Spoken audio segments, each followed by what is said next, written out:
Credo in unum Deum, Patrem omnipotentem, factorum celi et terrae, visibilium omnium et invisibilium, et in unum Dominum Iesum Christum, Filium Dei unigenitum, et ex Patre natum ante omnia saecula, Deum de Deo, lumen de lumine, Deum verum de Deo vero, genitum non factum consubstantialem Patri,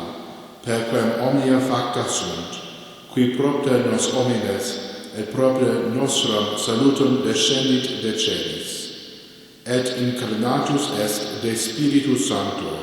ex Maria Virgine, et homo factus est. Crucifixus etiam pro nobis sub Pontio Pilatus, et sepultus est, et resurrexit tertia die, secundum Scripturas, et ascendit in caelum, seret ad dexteram Patris, et iterum venturus est cum gloria judicare, vivos et mortuos, cuius rebi non erit finis, et in Spiritum Sanctum Dominum et vivificantem, qui ex Patre filioque procedit, qui cum Patre et Filio simul adoratur, et conglorificatur, qui locutus est per prophetas,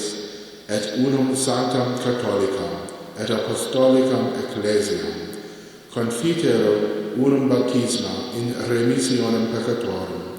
et expecto resurrectionem mortuorum, et vitam venturi seculi. Amen.